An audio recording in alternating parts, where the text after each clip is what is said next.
हाँ जी, नमस्कार दोस्तों। क्यूज के इस ऑनलाइन प्लेटफॉर्म पर मैं अंकित भार्गव आप सभी बच्चों का हार्दिक अभिनंदन स्वागत करता हूं विद्यार्थियों। देखिए विद्यार्थियों, राजस्थान का इतिहास जो हम पशु परिचर की को मद्देनजर रखते हुए राजस्थान का इतिहास जो पढ़ते आ रहे हैं बच्चों, उसमें हमने 2 क्लासें कंप्लीट कर ली हैं बच्चों। यानी 2 सभ्यताओं को हमने जो है पढ़ लिया है। कौन कौन सी सभ्यताओं को पढ़ लिया है? एक हमने कालीबंगा को पढ़ लिया है बच्चों, और एक हमने आहड़ सभ्यता को पढ़ लिया है। आज हम बाकी बची जैसे आपके गणेश्वर सभ्यता है, बालाथल सभ्यता है, इन सभ्यताओं को और देखेंगे साथियों। तो चलिए साथियों, शुरू करते हैं हम हमारी क्लास को। जो राजस्थान पशु परिचर के जितने भी सारे विद्यार्थी हैं सभी को जय श्री राम, खम्मा घनी स्वागत है आपका सभी विद्यार्थियों का साथियों। और पशु परिचर की जो भर्ती है अभी भी उसके फॉर्म जो है बच्चों चल रहे हैं। यदि आपने नहीं भरा है तो आप उसके फॉर्म जरूर भरिए।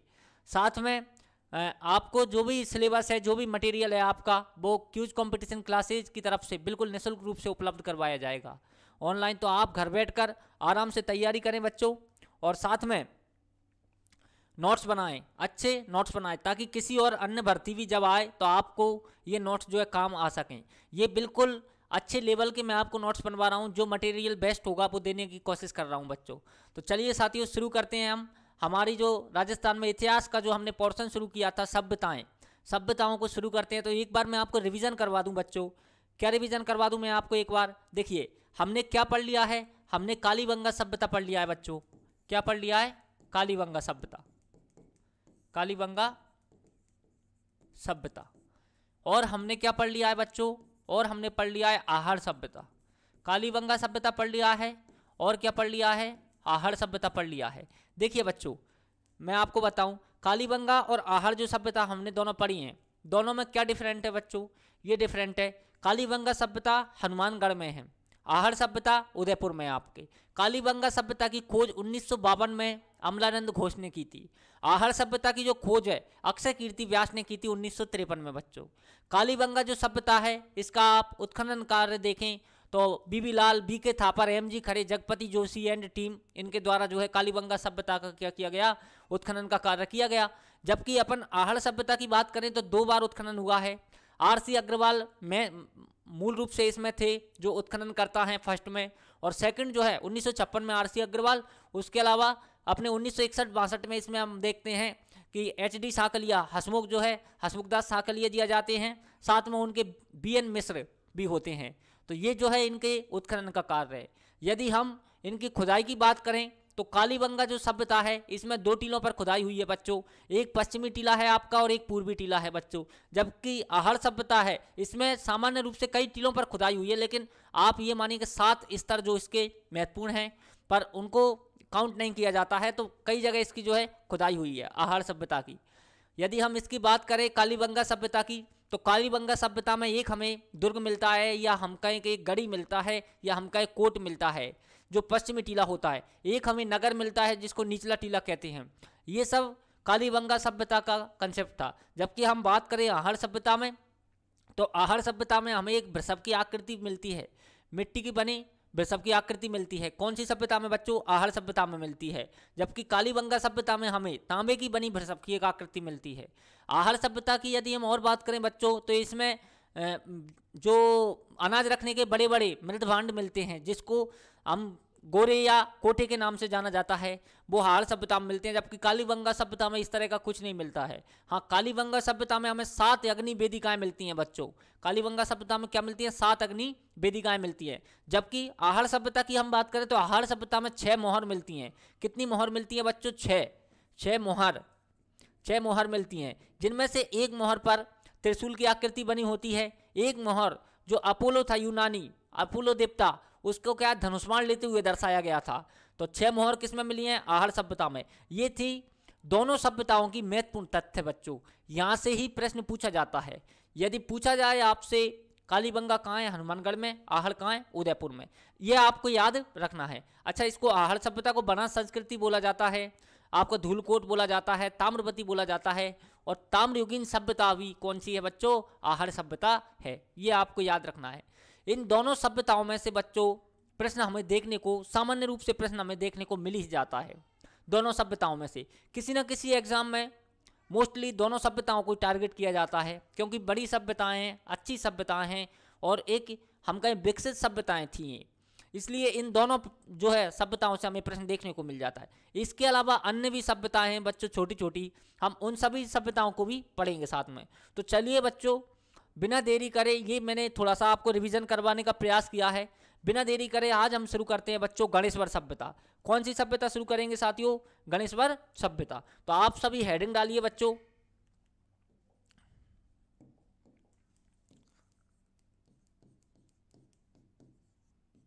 गणेश्वर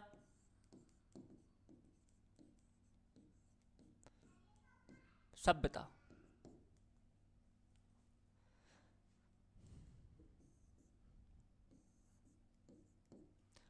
गणेश्वर सभ्यता हेडिंग डालिए बच्चों सभी।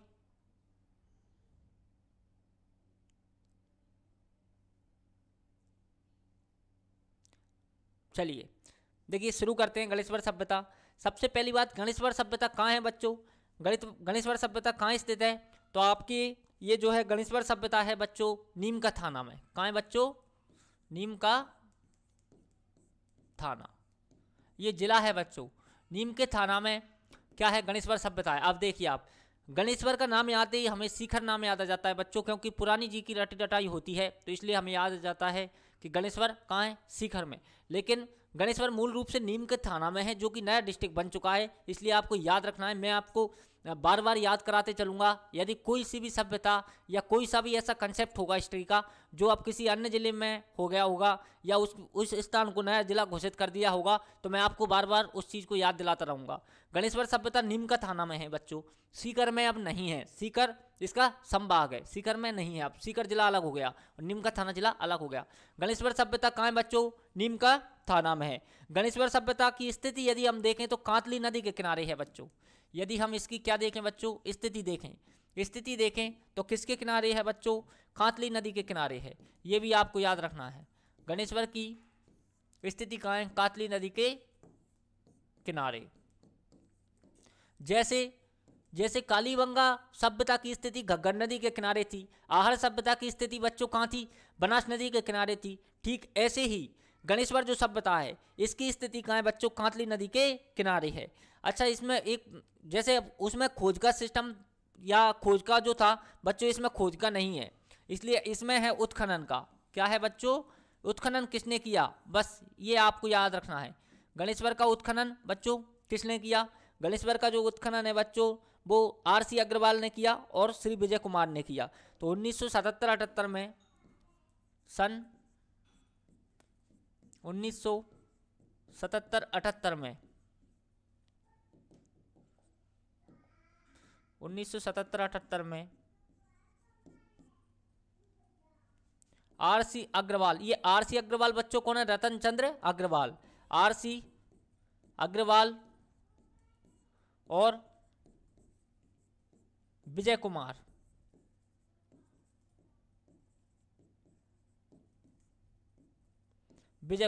इन दोनों ने इस पे क्या है बच्चों? उत्खनन का जो है कार्य किया। ये आपको याद रखना है। अब विजय कुमार में आप आगे चाहे तो श्री लगा देना, श्री विजय कुमार इनका पूरा नाम है, श्री विजय कुमार। देखिए गणेश्वर सभ्यता कहाँ है बच्चों? नीम का थाना सीकर में। इसकी स्थिति क्या है? स्थिति कांतली नदी के किनारे है। उत्खनन किसने किया? सन 1977-78 में किसने किया बच्चों? आर.सी. अग्रवाल और श्री विजय कुमार जी ने इसका क्या किया है बच्चों? उत्खनन का कार्य यहाँ पे किया है। ये महत्वपूर्ण चार्ट था बच्चों, सामान्य रूप से इसी में से प्रश्न पूछ लिया जाता है। एक बार आप इसका क्या स्क्रीनशॉट लीजिए, फिर हम आगे बढ़ते हैं बच्चों।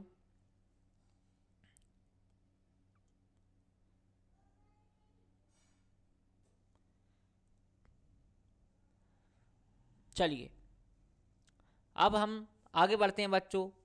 अब इम्पोर्टेंट लगा के आप लिखिए, इम्पोर्टेंट लगा के लिखिए बच्चों। क्या लिखना है आपको? गणेश्वर को ताम्र पाषाण संस्कृति कहते हैं। गणेश्वर को क्या कहते हैं बच्चों? ताम्र पाषाण संस्कृति कहते हैं। ठीक है, गणेश्वर को क्या कहते हैं बच्चों? ताम्र पाषाण संस्कृति कहते हैं। अगला इंपॉर्टेंट है बच्चों, अगला इंपॉर्टेंट क्या है कि गणेश्वर को, अगला इंपॉर्टेंट क्या है, गणेश्वर को ताम्रयुगीन सभ्यताओं की जननी कहते हैं। ताम्रयुगीन सभ्यताओं की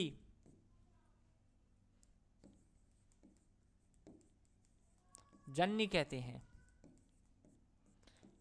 अब देखिए आप यहां आप कंफ्यूज मत होना बच्चों, मैंने आपको कल भी बताया था, कल की क्लास में। देखिए ताम्रयुगीन सभ्यता कौन सी है बच्चों? आहड़ सभ्यता है। उसका कारण है, क्या है उसका कारण? कि हमने देखे लगभग हर जो घर से, प्रत्येक घर से क्या मिल रहा है? हमें तांबे की वस्तुएं मिल रही हैं। साथ में प्रत्येक जो हमने सब उसमें देखे थे वो आभूषण पहने हुए हैं, वो भी तांबे के। तो इस तरह एक भट्टी गला, जो तांबा गलाने की भट्टी भी जो है क्या है बच्चों, वहां से प्राप्त हुई। तो हम ये कह सकते हैं कि ताम्रयुगीन सभ्यता कौन सी है बच्चों? वो अपने आहड़ हो गई, क्योंकि वहां सर्वाधिक तांबे का क्या हो रहा है बच्चों? उपयोग हो रहा है और उपकरण हमें प्राप्त हो रहे हैं। लेकिन तांबे की जननी क्या है बच्चों? गणेश्वर सभ्यता है। इसलिए गणेश्वर सभ्यता को ताम्रयुगीन जो सभ्यताएं हैं सभी, उसकी क्या बोला जाता है बच्चों? जननी बोला जाता है। ये चीजें आपको क्या है याद रखनी है, ये चीजें आपको क्या बच्चों याद रखनी है। चलिए आगे बढ़ते हैं हम बच्चों। अब हम आगे बात करेंगे इसमें प्राप्त सामग्री। ये दोनों इंपॉर्टेंट्स का आप स्क्रीनशॉट लीजिए बच्चों, फिर हम आगे बढ़ते हैं और हम बात करेंगे प्राप्त सामग्री। गणेश्वर सभ्यता में प्राप्त सामग्री, हेडिंग डालिए आप। चलिए आगे चलते हैं हम।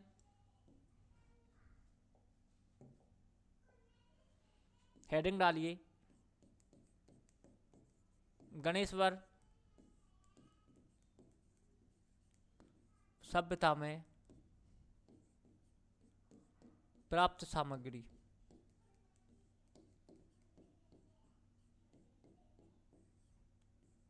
गणेश्वर सभ्यता में प्राप्त सामग्री, हेडिंग डालिए बच्चों। चलिए पहला नंबर लिखिए, इसमें पहला नंबर लिखिए बच्चों, इसमें गणेश्वर सभ्यता में प्राप्त सामग्री। गणेश्वर निवासी, गणेश्वर निवासी, गणेश्वर निवासी कृषि एवं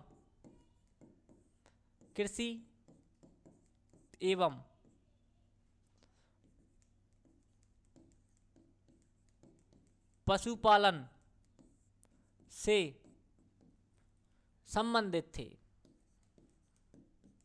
गणेश्वर निवासी बच्चों कृषि एवं पशुपालन से क्या थे बच्चों? संबंधित थे। ये पहला पॉइंट आपको ये लिखना है बच्चों। पहला पॉइंट कौन सा है? गणेश्वर निवासी कृषि एवं पशुपालन से क्या थे बच्चों? संबंधित थे। आगे हम बात करें कि यहाँ जो है साथियों बांध के साक्ष्य मिले हैं।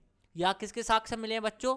बांध के जो है क्या मिले हैं? यहाँ साक्ष्य मिले हैं। तो आगे हम लिख सकते हैं कि यहाँ के जो मकान है साथियों, मकानों में पत्थर के प्रयोग के साक्ष्य भी मिले हैं। तो पहले हम लिख सकते हैं यहाँ मकानों में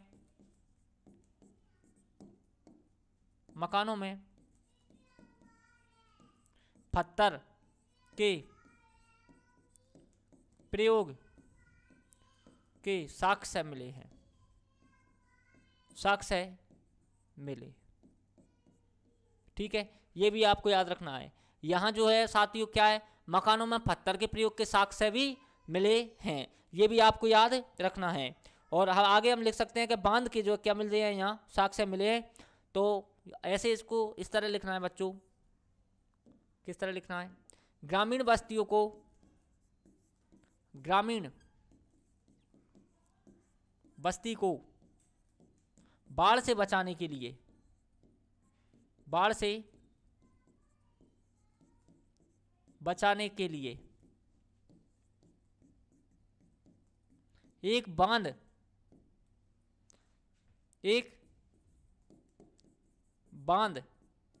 के भी साक्ष्य मिले हैं, साक्ष्य मिले हैं। ये आपको याद रखना है बच्चों कि ग्रामीण जो बस्तियां हैं उनको किससे बचाने के लिए बच्चों? बाढ़ से बचाने के लिए किसके साक्ष्य मिले हैं? एक बांध के भी क्या मिले हैं बच्चों? साक्ष्य मिले हैं। ये भी याद रखना कि ये पत्थर का ही बांध था। जब मकानों में पत्थर का प्रयोग हो रहा है तो पानी को रोकने के लिए तो आवश्यक रूप से किसका प्रयोग किया जाएगा, पत्थर का प्रयोग किया जाएगा। तो ये भी आप याद रखना। तो पहला पॉइंट हमारा, गणेश्वर निवासी कृषि एवं पशुपालन से परिचित थे। दूसरा, यहाँ मकानों में पत्थर के क्या मिले हैं साथियों, साक्ष्य मिले हैं, या पत्थर का प्रयोग हमको देखने को मिलता है। तीसरा पॉइंट हमारा, ग्रामीण जो बस्ती है, ग्रामीण बस्ती को बाढ़ से बचाने के लिए एक बांध का भी क्या मिले हैं बच्चों, साक्ष्य यहाँ पे हमें देखने को मिले हैं। ये आपको याद रखना है। ठीक है, आगे हम इसमें बात करते हैं। पहले इसका स्क्रीनशॉट लीजिए बच्चों, एक बार स्क्रीनशॉट लीजिए।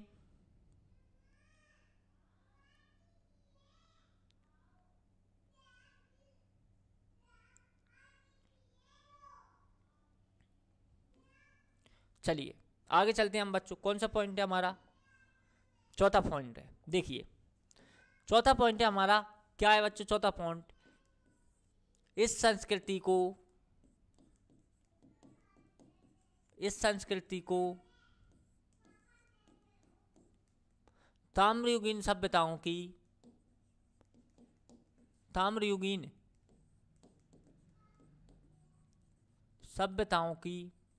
ताम्रयुगीन सभ्यताओं की जननी कहते हैं, क्योंकि जननी कहते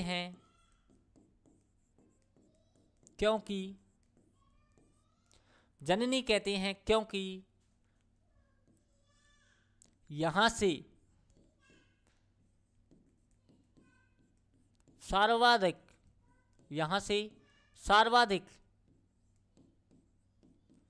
तांबे के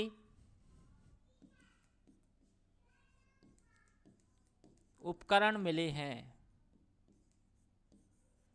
सर्वाधिक तांबे के उपकरण मिले हैं। इस सभ्यता को क्या कहते हैं बच्चों, ताम्रयुगीन सभ्यताओं की जननी कहते हैं, क्योंकि यहाँ से सर्वाधिक तांबे के उपकरण मिले हैं। ठीक है, ये भी आपको याद रखना है। ठीक है, और या इसमें हम ऐसे भी लिख सकते हैं कि यहाँ से, चलिए आगे हम लिखते हैं। पांचवा पॉइंट जो है हमारा क्या होगा, पांचवा पॉइंट होगा हमारा बच्चों कि यहाँ से, पांचवा पॉइंट हमारा यहाँ से किसके, काले एवं नीले रंग के मृद भांड भी मिले हैं। तो यहाँ से काले एवं नीले रंग के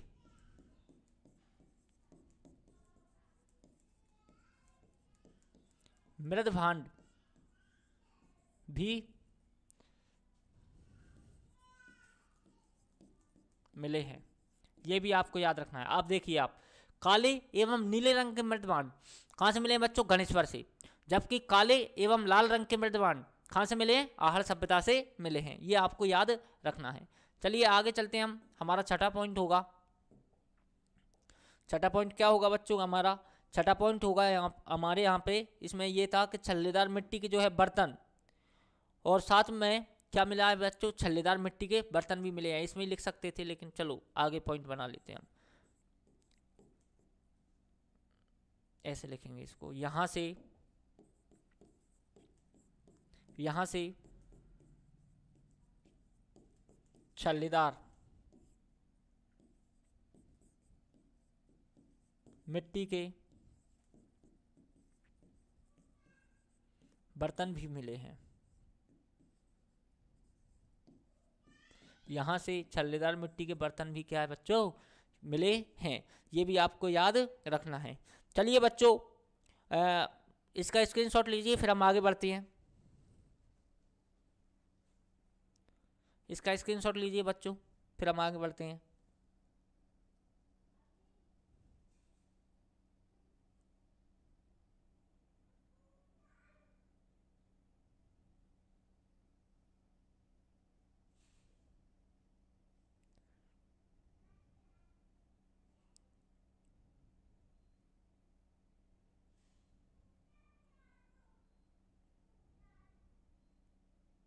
चलिए आगे चलते हैं हम बच्चों। देखिए ये थी हमारी गणेश्वर सभ्यता बच्चों, इसमें अब कुछ और नहीं बच रहा है। देखिए गणेश्वर सभ्यता में क्या है, गणेश्वर सभ्यता नीम का थाना सीकर में स्थित है बच्चों। सीकर में नहीं, नीम का थाना में स्थित है बच्चों, आपको ये याद रखना है। इसकी जो स्थिति यदि हम देखें तो कांतली नदी के कहाँ है बच्चों, ये किनारे पर स्थित है, ये भी आपको याद रखना है। कांतली नदी के कहाँ स्थित है बच्चों, ये किनारे पर स्थित है।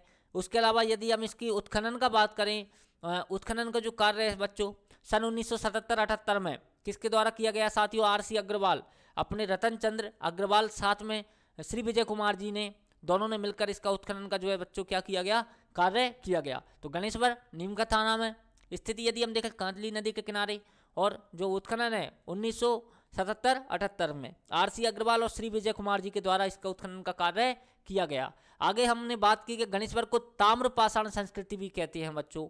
ताम्रपाषाण संस्कृति भी किसको कहते हैं, गणेश्वर को कहते हैं। इसके अलावा गणेश्वर को ही ताम्रयुगीन सभ्यताओं की जननी भी कहते हैं बच्चों, ये भी हमने साथ में आपके बात की। उसके अलावा हमने क्या बात की, हमने आगे पढ़ा कि जो गणेश्वर सभ्यता है बच्चों उसमें क्या क्या सामान मिला, क्या क्या सामग्री मिली, ये सब तथ्य जब हमने पढ़े तो हमें पता चला कि गणेश्वर के जो निवासी थे बच्चों वो पशुपालन एवं कृषि से संबंधित थे, दोनों पशुपालन एवं कृषि से परिचित थे। ठीक है, यहाँ के जो मकान है बच्चों इसमें हमें पत्थर का प्रयोग देखने को मिला है। यहाँ के मकानों में किसका प्रयोग देखने को मिला है बच्चों, पत्थर का प्रयोग देखने को मिला है। और यहाँ जो ग्रामीण बस्तियाँ हैं उसके ऊपर एक जो है बांध बनाने का प्रयास दिखाई पड़ता है, और बांध भी हमें प्राप्त होता है किस लिए, क्योंकि ग्रामीण बस्ती को बाढ़ से बचाया जा सके, ये भी यहाँ पे हमको देखने को मिलता है। इसके अलावा हमें देखने को मिलता है इस संस्कृति में कि इस संस्कृति को क्या कहते हैं बच्चों, ताम्रयुगीन सभ्यताओं की जननी कहते हैं। क्यों कहते हैं, क्योंकि यहाँ से सर्वाधिक तांबे के जो है बच्चों उपकरण हमें प्राप्त हुए हैं, ये भी आपको याद रखना है बच्चों। इसके अलावा यहाँ से काले एवं नीले रंग के मृत भांड भी प्राप्त हुए हैं बच्चों, काले एवं नीले रंग के, जबकि काले एवं लाल रंग के अपने आहार सभ्यता में मिले हैं हमको। तो यहाँ से काले एवं नीले रंग के मृत भांड भी साथियों क्या है, प्राप्त हुए हैं। यहाँ से छल्लेदार मिट्टी के बर्तन भी प्राप्त हुए हैं बच्चों। इसमें आप ये लिखना चाहो कि यहाँ से छल्लेदार मिट्टी के बर्तन भी प्राप्त हुए हैं, जो एकमात्र सभ्यता गणेश्वर में से प्राप्त हुए हैं। इसको ऐसे भी लिख सकते हो, छल्लेदार मिट्टी के बर्तन प्राप्त हुए हैं, मिले हैं, जो एकमात्र गणेश्वर में ही मिले हैं, जो एकमात्र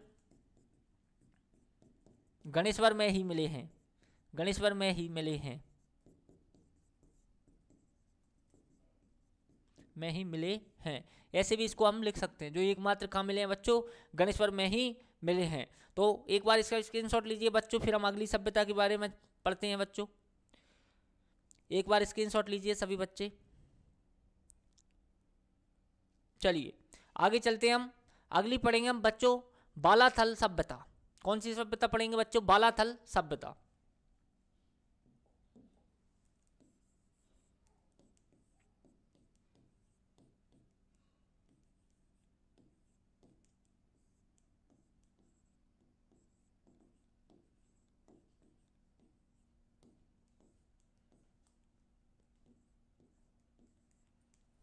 चलिए बालाथल सभ्यता पढ़ने वाले हैं बच्चों हम।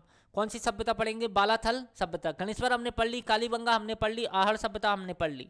अब कौन सी पढ़ने वाले हैं बच्चों, बालाथल जो सभ्यता है वो पढ़ने वाले हैं। सबसे पहली बात तो ये आपको याद रखना है कि बालाथल जो सभ्यता है वह भी उदयपुर में है बच्चों। और हम ये कहें कि जो आहड़ सभ्यता है, जो आहड़ सभ्यता है उसी का ये विस्तार है बच्चों, उसी का क्या ये विस्तार है या उसी का जो फैलाव है वो एक बालाथल हम कह सकते हैं। ये बल्लभ नगर में स्थित है बच्चों, उदयपुर की। तो हम अभी इसके बारे में सब कुछ लिखते हैं। बालाथल जो सभ्यता है बच्चों, हेडिंग डालिए सभी, बालाथल सभ्यता। चलिए सबसे पहले हम वही बात कि ये कहाँ स्थित है, तो ये कहाँ स्थित है बच्चों, बल्लभ नगर में। कहाँ स्थित है, बल्लभ नगर में। बल्लभ नगर कहाँ है बच्चों, उदयपुर में। कहाँ स्थित है बच्चों, बल्लभ नगर में। बल्लभ नगर कहाँ है अपने, उदयपुर में। कहाँ है, बल्लभ नगर बच्चों, उदयपुर में। ये आपको याद रखना है। अगला हमारा वही पॉइंट, स्थिति, इसकी स्थिति कहाँ है। उसके अलावा वही पॉइंट हमारा कि इसकी खोज, और वही पॉइंट की जो है उत्खनन।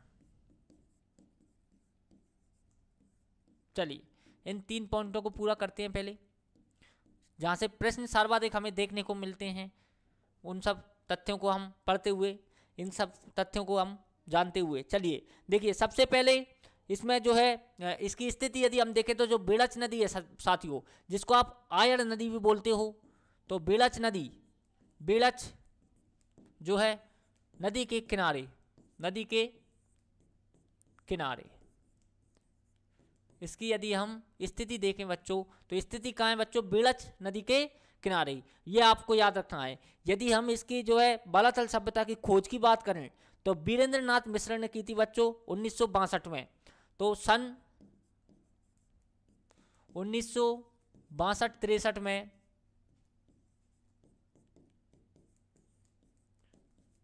वीरेंद्र नाथ मिश्र, वीरेंद्र नाथ मिश्र के द्वारा जो है क्या की गई, इसकी खोज की गई। आपको ये भी याद रखना है।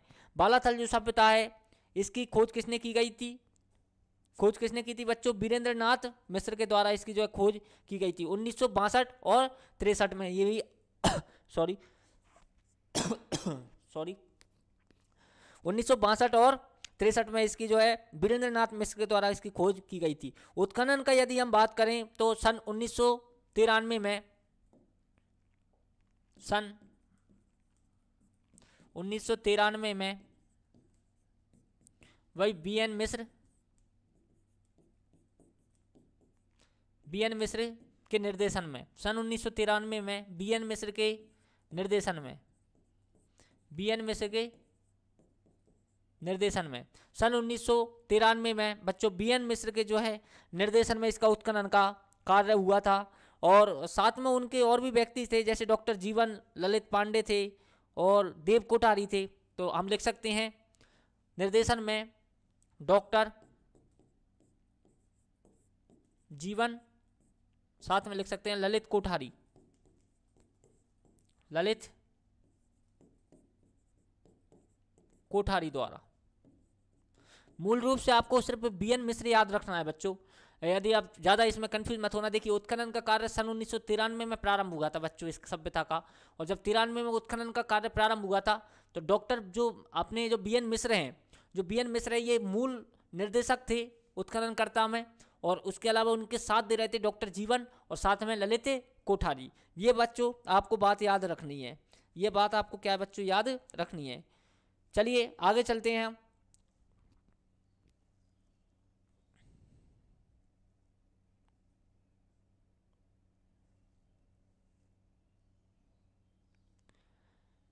चलिए एक बार इसका स्क्रीनशॉट लीजिए बच्चों, फिर हम आगे चलते हैं।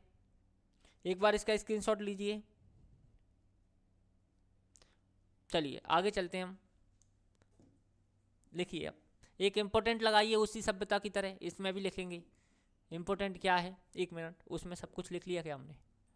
चलिए देखिए, बालातल सभ्यता वल्लभ नगर उदयपुर में स्थिति, बेलच नदी किनारे, खोज ठीक है, उत्खनन ठीक है। चलिए ठीक है, चलिए ये इसमें इम्पोर्टेंट लगाइए बच्चों। सभी बच्चे इम्पोर्टेंट लगाएं और लिखें एक बात, क्या लिखनी है कि आहड़ जो है, आहड़ सभ्यता है, यह सभ्यता, ऐसे लिखिए, यह सभ्यता, यह सभ्यता आहड़ सभ्यता का ही विस्तार है, का ही क्या है बच्चों, विस्तार है।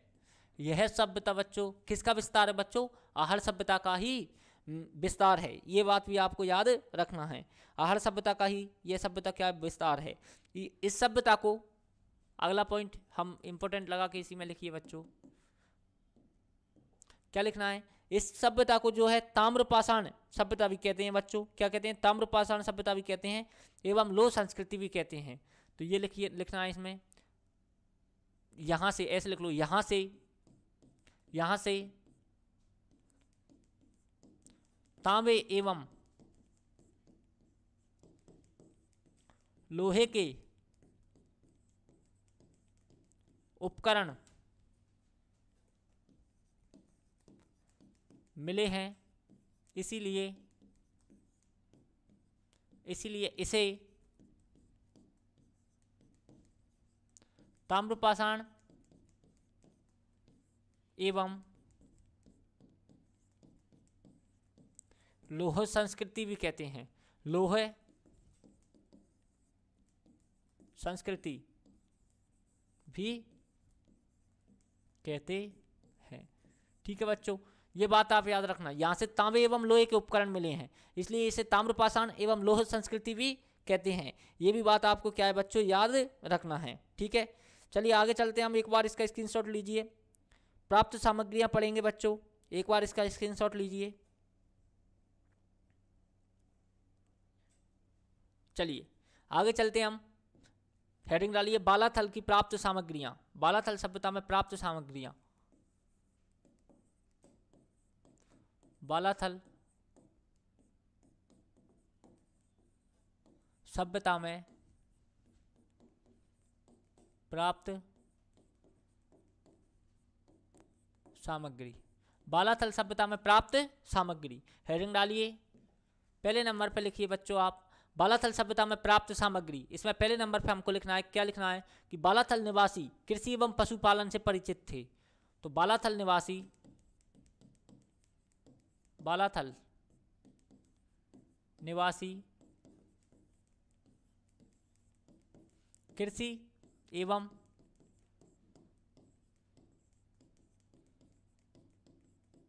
पशुपालन से, कृषि एवं पशुपालन से परिचित थे। ये बात आपको याद रखनी है। बालाथल निवासी क्या है बच्चों, कृषि एवं पशुपालन से बच्चों क्या थे, ये निवासी परिचित थे। दूसरा हम इसमें लिख सकते हैं कि बालाथल से, बालाथल से दुर्ग के अवशेष मिले हैं। दुर्ग के अवशेष मिले हैं। अब देखिए आप, ये जो पॉइंट है बच्चों के, बालाथल सभ्यता से दुर्ग के अवशेष मिले हैं। एक बार मैं आपको समझाऊं, ये किसी एग्जाम में पूछा था ये प्रश्न कि किस सभ्यता से दुर्ग के अवशेष मिले हैं बच्चों। आप देखिए, मैं एक बार आपको बता दूं, किस सभ्यता से दुर्ग के अवशेष मिले हैं। एक प्रश्न पूछा था एक एग्जाम में, क्या पूछा था, किस सभ्यता से दुर्ग के अवशेष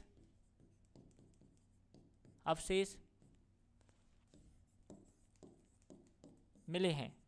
ठीक है बच्चों, किस सभ्यता से दुर्ग के अवशेष मिले हैं। अब आप ऑप्शन देखिए बच्चों, ऑप्शन देखिए आप। यहाँ पे उन्होंने दिया था ए में बालाथल, क्या दिया था बच्चों, बालाथल। अपने उन्होंने बी में दिया था बच्चों, बी में क्या दिया था उन्होंने, कालीबंगा। सी में उन्होंने दिया था बच्चों आहड़। डी में उन्होंने दिया था इनमें से कोई नहीं।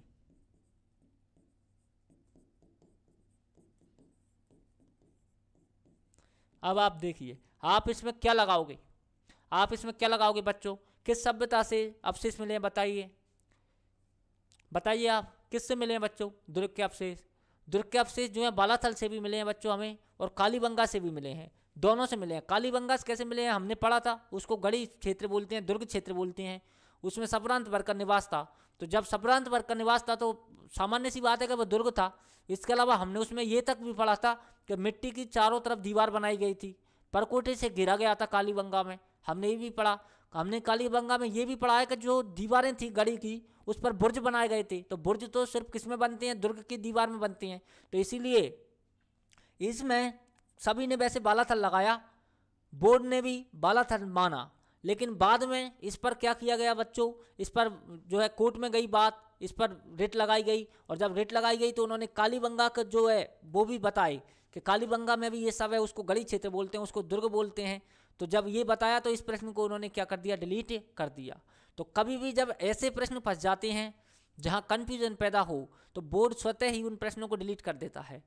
मैं आपको समझाने का प्रयास सिर्फ इतना ही कर रहा था कि आप कंफ्यूज मत होना। बालाथल सभ्यता में दुर्ग के अवशेष मिलते हैं, जबकि कालीबंगा सभ्यता में तो दुर्ग की खुदाई हो रही है, ये समझिए आप। हम बार बार पढ़ रहे हैं कि मिट्टी की एक दीवार बनाई गई थी, परकोटे से घेरा गया था, चारों तरफ बुर्ज बनाए गए थे, और एक तरफ पूजा का स्थान बनाया गया था, एक तरफ संभ्रांत वर्ग का निवास था, और निचला जो स्तर है उसे जो पूर्वी टीला बोला जाता है वो ग्रामीणों का स्तर था, ग्रामीणों का निवास था। तो जब ग्रामीणों का निवास था बच्चों, तो सतह ही बात है कि वह क्या था, एक दुर्ग की तरह हमें प्रतीत होता था कालीबंगा सभ्यता में।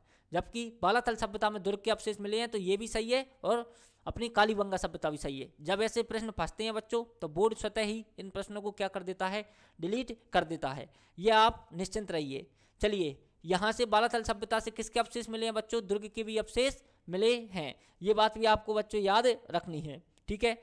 इसी में हम तीसरा पॉइंट लिख सकते हैं, क्या लिख सकते हैं, 11 कमरों वाला, 11 कमरों वाला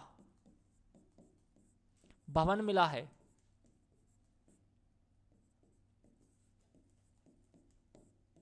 ग्यारह कमरों वाला क्या मिला है बच्चों, भवन मिला है। कौन सी सभ्यता से, बालाथल सभ्यता से, ये भी आपको याद रखना है। 11 कमरों वाला क्या मिला है बच्चों, यहाँ पे भवन मिला है। साथ में यहाँ पे ये भी लिख सकते हैं हम कि जो 5वीं सदी है, 5वीं सदी के पूरब की हाथ से बने हुए कपड़े के साक्ष्य मिले हैं, ठीक है।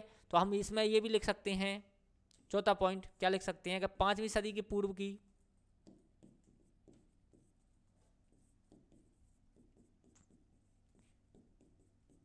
हाथ से बने, अब उस समय मशीनें तो थी नहीं तो हाथ से ही बने होंगे, हाथ से बने कपड़े के साक्ष्य मिले हैं, कपड़े के साक्ष्य मिले हैं। किससे मिले हैं बच्चों, कपड़े के साक्ष्य, 5वीं सदी की पूर्व की हाथ से बने हुए कपड़े के साक्ष्य किससे मिले हैं बच्चों, अपने बालाथल से मिले हैं। एक बार इसका स्क्रीनशॉट लीजिए बच्चों ताकि हम आगे चलें।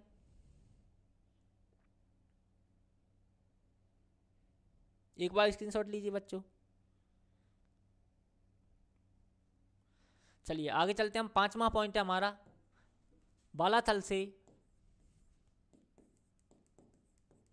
4000 पुराना, 4000 वर्ष पुराना,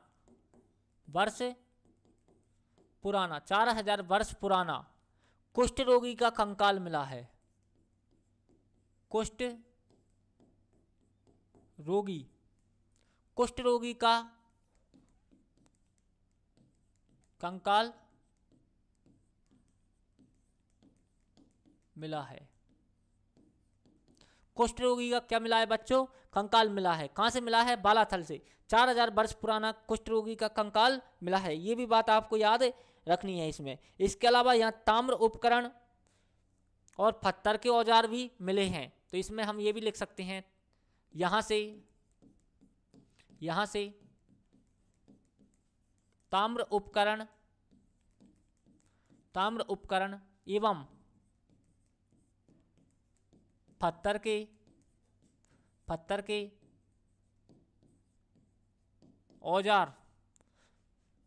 के औजार भी मिले हैं, ये भी आपको याद रखना है।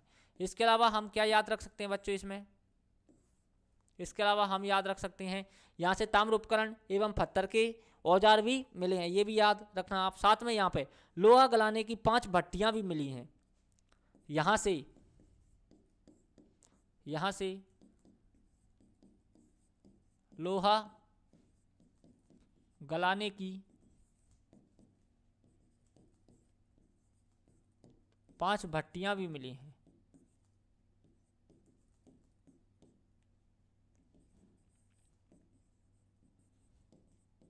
यहाँ से लोहा गलाने की 5 भट्टियां भी बच्चों क्या है, मिली हैं, ये भी बात आपको याद रखना है। इसलिए इसको क्या कहते हैं बच्चों, लोहयुगीन सभ्यता भी इसको कहते हैं। यहाँ से लोहे के उपकरण भी प्राप्त हुए हैं, ऐसा भी लिख सकते हैं हम इसमें। यहाँ से लोहे के उपकरण भी मिले हैं, यहाँ से लोहे के उपकरण भी मिले हैं। एक बार इसका स्क्रीनशॉट लीजिए बच्चों, फिर हम आगे चलते हैं। यहाँ से लोहे के उपकरण भी मिले हैं, ये भी आपको याद रखना है।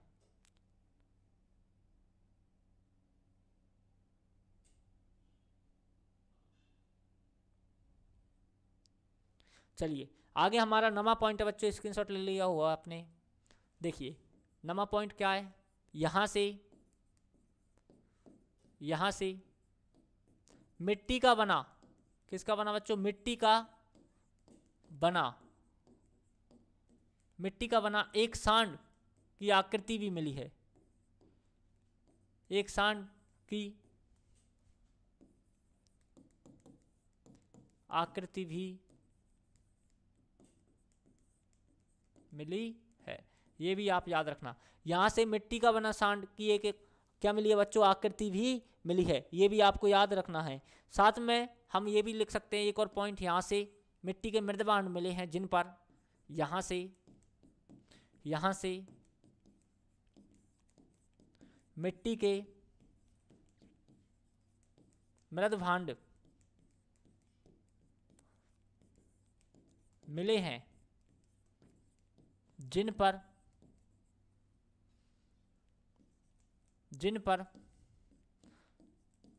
सफेद रंग का अंकन हुआ है, अंकन मिला है, अंकन किया गया है, ऐसे लिख लो, अंकन किया गया है।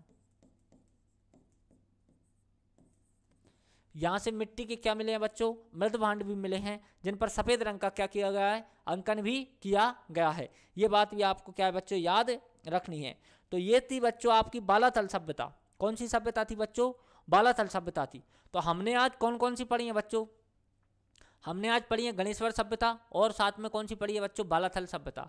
एक बार मैं आपको दोनों सभ्यताओं का रिवीजन करवा देता हूं ताकि आप कंफ्यूज बार बार ना हो। देखिए गणेश्वर जो सभ्यता है बच्चों नीम का थाना सीकर में स्थित है। मैं फिर सीकर बोल रहा हूँ, देखिए नीम का थाना में स्थित है बच्चों। कहाँ स्थित है, नीम का थाना में। सीकर डिस्ट्रिक्ट अलग हो गया है और नीम का थाना अलग है। तो गणेश्वर सभ्यता नीम के थाना में स्थित है। स्थिति इसकी यदि हम देखें तो कांतली नदी के जो है किनारे स्थित है ये। उत्खनन की यदि हम बात करें तो सन 1973 जो 77-78 है, सन 1977-78 में रतन चंद्र अग्रवाल थे साथियों और श्री विजय कुमार जी इनके साथ थे। दोनों ने मिलकर क्या किया है बच्चों, गणेश्वर के उत्खनन का निर्देशन किया है। साथ में यदि हम एक महत्वपूर्ण बात देखें तो ये है कि बच्चों कि गणेश्वर को ताम्र संस्कृति भी कहते हैं। गणेश्वर को क्या कहते हैं बच्चों, ताम्र संस्कृति भी कहते हैं। गणेश्वर को ताम्रयुगीन सभ्यताओं की जननी भी कहते हैं बच्चों। गणेश्वर को क्या कहते हैं, ताम्रयुगीन सभ्यताओं की जननी भी कहते हैं। इसके अलावा यदि हम बात करें तो गणेश्वर सभ्यता में प्राप्त सामग्री जो है बच्चों, क्या क्या सामग्री मिली कि गणेश्वर के जो निवासी हैं वो कृषि एवं पशुपालन से परिचित थे। ठीक है, यहाँ के जो मकान है उनमें हमें पत्थर का प्रयोग देखने को मिलता है। ग्रामीण जो बस्तियां हैं बच्चों यहाँ की, उसमें क्या है, ग्रामीण बस्तियों को बाढ़ से बचाने के लिए यहाँ एक बांध का निर्माण किया गया था। ये भी हमें यहाँ पर साक्ष्य इसके भी प्राप्त होते हैं। आगे हम चलते हैं, आगे हम देखते हैं कि इस संस्कृति को ताम्रयुगीन सभ्यताओं की जननी भी कहते हैं बच्चों, क्योंकि यहाँ से सर्वाधिक तांबे के उपकरण जो है प्राप्त हुए हैं। ठीक है, यहाँ से काले व नीले रंग के मृदभांड भी प्राप्त हुए हैं बच्चों, और यहाँ से छल्लेदार मिट्टी के क्या बर्तन मिले हैं जो कि किसी भी अन्य सभ्यता में नहीं मिले हैं, जो कि एकमात्र किस में मिले हैं बच्चों, गणेश्वर सभ्यता में मिले हैं। ये भी आपको याद रखना है। आगे हम बात करें बालाथल सभ्यता। बालाथल जो सभ्यता है वो वल्लभनगर में है। वल्लभनगर कहाँ है बच्चों, उदयपुर में। इसकी स्थिति यदि हम देखें तो बेड़स नदी के एक किनारे स्थित है बालाथल सभ्यता। इसकी यदि हम खोज की बात करें तो सन 1962-63 में किसने की थी बच्चों, वीरेंद्रनाथ जी ने, वीरेंद्रनाथ मिश्र ने इसकी क्या है बच्चों खोज की थी बालाथल सभ्यता की। उत्खनन की यदि हम बात करें तो उत्खनन में सन 1993 में किसने, वीएन मिश्र के निर्देशन में डॉक्टर जीवन थे, साथ में ललित कोठारी द्वारा इसका क्या है बच्चों उत्खनन का कार्य संपन्न किया गया। आपको मूल रूप से बीएन मिश्र याद रखना है, बीएन मिश्र के नेतृत्व में ठीक है उत्खनन का कार्य किया गया था 1993 में, ये आपको याद रखना है बालाथल सभ्यता। उसके अलावा हम इसके महत्वपूर्ण बात देखें तो ये सभ्यता आहर सभ्यता का क्या है बच्चों विस्तार है। आहर सभ्यता का ही विस्तार कौन सी सभ्यता है बच्चों, बालाथल सभ्यता। ये भी आपको याद रखना है। यहाँ से तांबे एवं लोहे के उपकरण मिले हैं, इसीलिए इसे ताम्र पाषाण एवं लोह संस्कृति भी कहते हैं। ये भी आपको याद रखना है। तांबे एवं लोहे के क्या मिले हैं बच्चों, यहाँ से उपकरण मिले हैं, इसलिए इसे ताम्र पाषाण एवं लोह संस्कृति भी क्या है बच्चों इसको कहते हैं। ये भी आपको याद रखना है। आगे हमने बात की थी कि बालाथल जो सभ्यता है उसमें प्राप्त सामग्री क्या क्या है, तो उसमें बालाथल निवासी कृषि से परिचित थे। बालाथल में दुर्ग के अवशेष मिले हैं, ये इंपॉर्टेंट याद रखना आप। दुर्ग के अवशेष हमने दुर्ग गढ़ी क्षेत्र कोट उसको भी खोजा था जो आपका पश्चिमी टीला था कालीबंगा में, और बालाथल सभ्यता में भी किसके अवशेष मिले हैं बच्चों, दुर्ग के अवशेष मिले हैं। 11 कमरों वाला भवन भी बालाथल सभ्यता में मिला है।